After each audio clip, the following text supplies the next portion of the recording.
एक नेपाली में उखान है जो कि होने बिरवा को चिलो पात और न होने बिरवा को खसरो पात।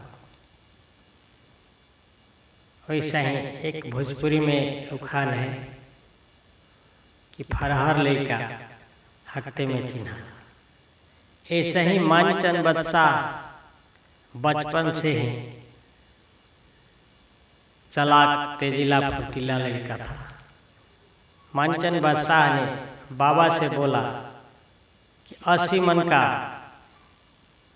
तीर और 84 मन का धनुष हमको चाहिए। बहुत जिद कर रहा था तो बाबा ने उनसे क्या बोले,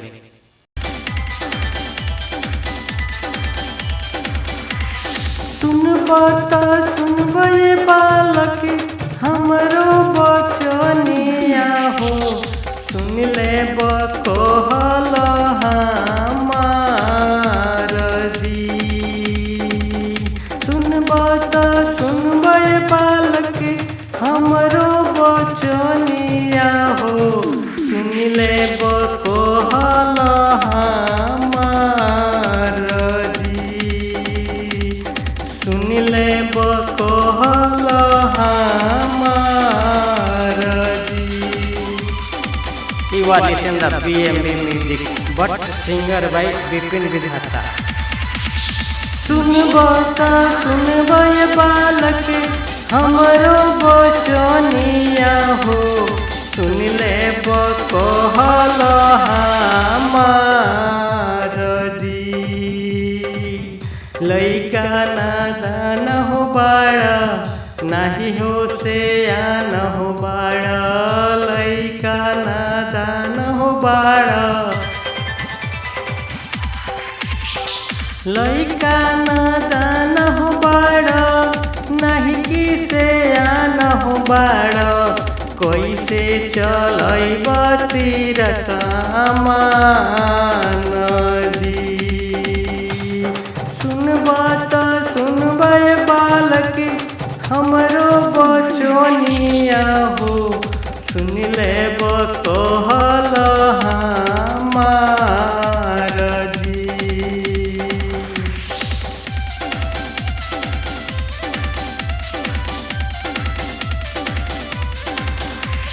जिधया की नाही हो करता, तिरया की नाही हो मंगता, जिधया की नाही हो करता, धनुषा की नाही हो मंगता, जिधया की नाही हो करता, धनुषा की नाही हो मंगता, लइका की बाड़ा की नादान जी।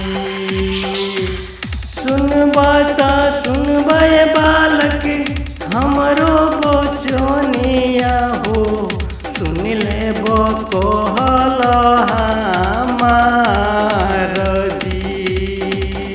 लइका नादान हो बाड़ा नाही किसे आन हो बाड़ा, कैसे चलैब तीर कमान जी। सिंगर भाई बिपिन विधाता।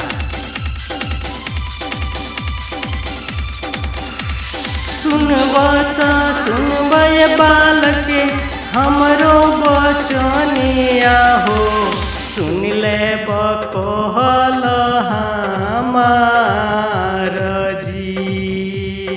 लइका नादान हो बाड़ा नाही किसे आन हो बाड़ा, लइका नादान हो बाड़ा नाही किसे आन हो बाड़ा, कैसे चलैब तीर कमान जी। कैसे चलैब तीर कमान जी। देखते रहिए BMB